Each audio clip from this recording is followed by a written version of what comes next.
Bab 68 menemukan cara untuk Freeload EXP.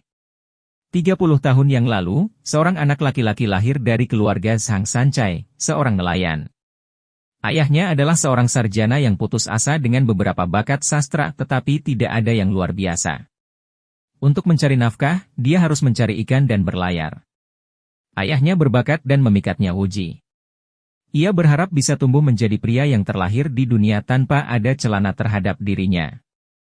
Zhang Wuji, terbebani dengan beban impian ayahnya yang belum terwujud, menyatakan dirinya ke dalam studinya dengan semangat yang tak henti-hentinya untuk mendapatkan penghargaan ilmiah. Dia lulus ujian cendekiawan dasar pada tahun ke-9-nya, tetapi selalu gagal dalam ujian cendekiawan beberapa tahun setelahnya.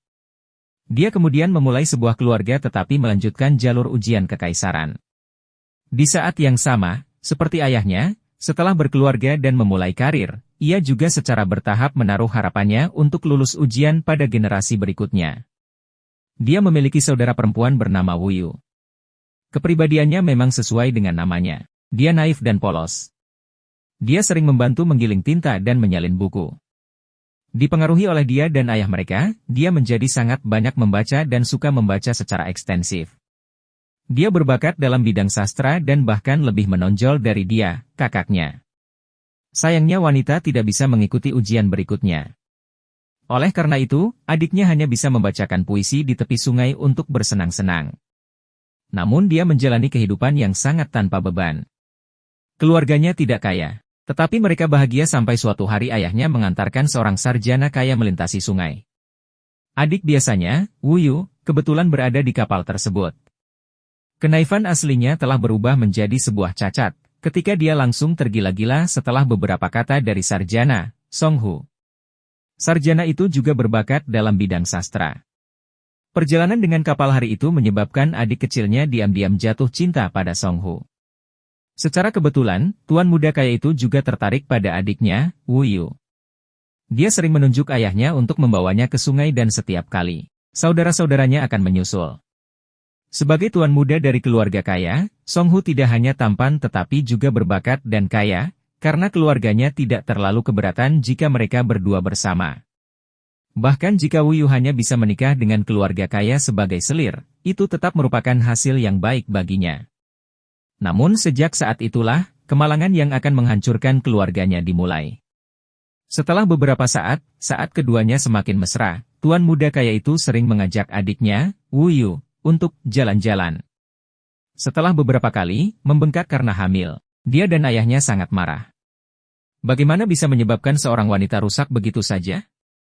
Mereka segera pergi ke keluarga Song tempat tuan muda kaya itu berada dan meminta Song Hu menikahi Wu Yu untuk menjaga reputasinya semaksimal mungkin.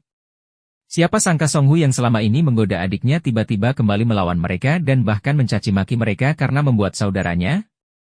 Untuk menambah bahan bakar ke dalam api, dia bahkan memberi mereka sejumlah uang dan menyuruh mereka pergi untuk menyelesaikan masalahnya sendiri.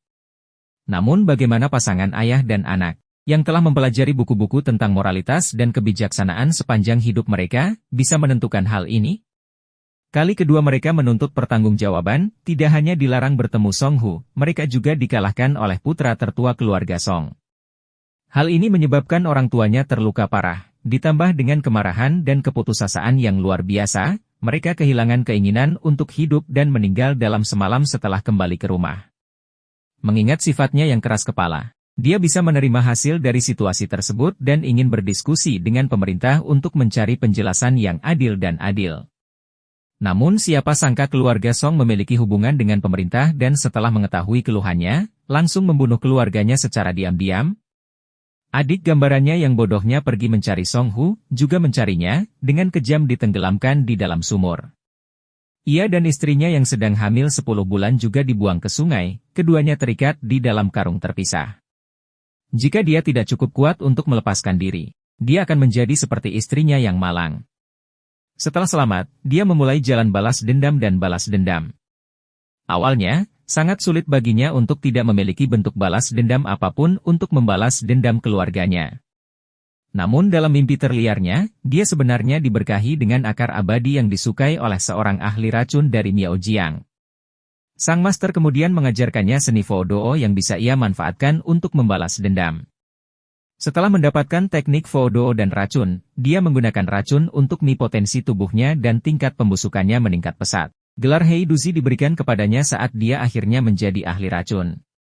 Selain memasuki Dao of Poison, dia juga menemukan peluang yang sangat menguntungkannya. Hal ini terjadi ketika dia memasuki pegunungan 1000 racun untuk racun, dia menghadapi bahaya dan kebetulan menemukan gua tempat tinggal seorang yang mahir kuno. Kultivator kuno ini adalah seorang guru Gu yang kuat.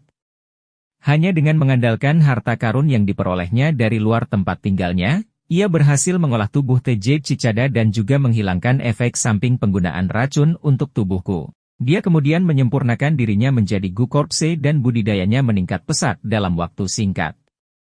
Setelah tubuhnya ditingkatkan menjadi mayat Gu berkulit besi, tubuh halus yang sebanding dengan tubuh seorang keahlian dari alam Conate yang disempurnakan dan tingkat ketajamannya telah mencapai penyempurnaan Ki tahap akhir. Dia meninggalkan pegunungan 1000 racun dan kembali ke kota Silken untuk membalas dendam. Selama periode waktu ini, dia juga bergabung dengan Kultus Setan Langit dan menyelaraskan rencana balas dendamnya dengan alur operasi Kultus Setan Langit. Dan dalam proses berhasil mendapatkan cukup banyak bantuan untuk memenuhi balas dendamnya. Awalnya, semuanya berjalan lancar. Namun siapakah sangka keluarga Song yang akan menghasilkan seorang jenius inovatif yang akan menghancurkan harapan untuk memetakan keluarga Song sepenuhnya pada saat-saat terakhir. Setelah semua ingatan Heiduzi, Song Si menghela nafas ketika perasaan campur aduk bergejolak di hatinya. Tanpa dia, Heiduzi akan menjadi standar protagonis. Dia akan menjadi terkenal setelah balas dendam dan balas dendamnya dan akan menjadi ahli racun dan Gu di masa depan. Sayang sekali. Kecuali pihak lain cukup kuat untuk menyegel kekuasaan, dia pasti akan kalah ketika dia bertemu dengan makhluk abadi seperti dia. Dari sudut pandang orang ketiga, dia mengasihani orang ini. Namun, dari sudut pandang pihak yang terlibat, belum lagi betapa kejamnya Heiduzi, Song Si akan tetap memilih untuk membunuhnya meskipun dia adalah makhluk suci. Setelah kembali ke dunia nyata dari ingatan Heiduzi, mata Song Si dengan cepat mendapatkan kembali kejernihannya. Selain pancaran rasionalitas di matanya saat ini, matanya menjadi lebih dalam. Dia melihat ke mangkuk sedekah dan mayat jangkrik giok di tanah dan paksaan, menggabungkan jiwa dengan objek eksternal sama dengan mengolah tubuh harta karun. Ini sangat jarang terjadi di ranah Ki Refinement. Ini sebanding dengan menjadi seorang jenius yang berhasil menembus pemurnian Ki tingkat ke-11 atau ke-12. Orang ini cukup kuat. Berdiri dan melihat mangkuk sedekah harta Dharma, Song Si tidak menyentuhnya. Sebaliknya, dia segel membuat tangan. Mangkuk sedekah bergetar dan cahaya redup di permukaan menghilang, menampilkan ruang kosong di dalamnya. Seekor kelabang 7 warna bercokol di dalamnya. Kelabang 7 warna, Raja Racun dalam dongeng. Ini juga merupakan kartu truf Heiduzi. Sayangnya dia tidak punya waktu untuk melepaskannya sebelum dia meninggal. Song Si melirik ke arah TJ Cicada, yang mendarat 10 kaki dari mangkuk sedekah. Kalau saja dia memberi pihak lain 1 detik lagi sekarang, Heiduzi pasti bisa melepaskan hartanya. Saya hampir merasakan perasaan diracuni sampai mati.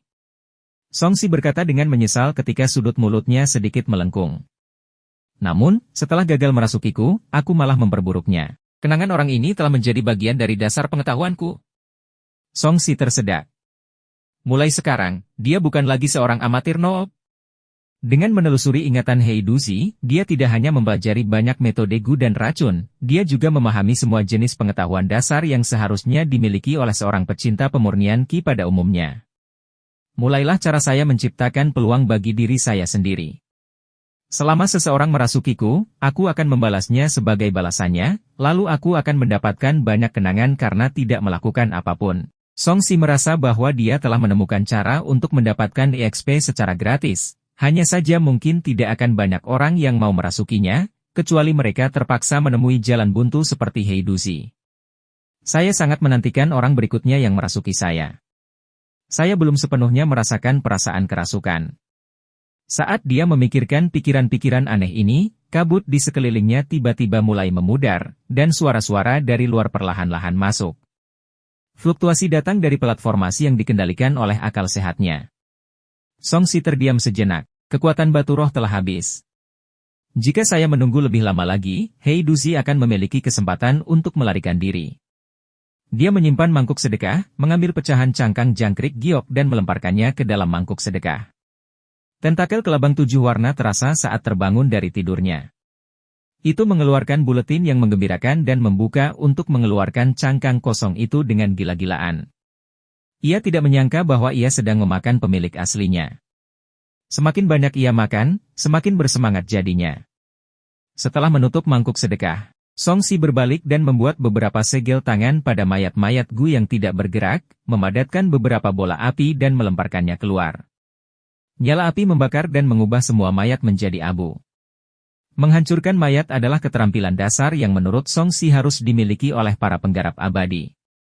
Dari sudut pandangnya, alasan pertama adalah karena dia tidak bisa begitu saja meninggalkan sampah berbahaya seperti itu dan alasan kedua adalah untuk menghindari musuh-musuhnya menggunakan taktik seperti jangkrik giok untuk melarikan diri seperti Heiduzi. Setelah melakukan ini, dia berjalan menuju Dis Arai. Kekuatan formasi Arai menjadi semakin lemah. Kabut di sekitarnya menghilang dengan kecepatan yang terlihat dengan mata telanjang, menampilkan Liu Rusui dan yang lainnya. Liu Rusui dan yang lainnya dapat melihat Song Si dan kobaran api di sekitarnya, tetapi semua musuh telah menghilang.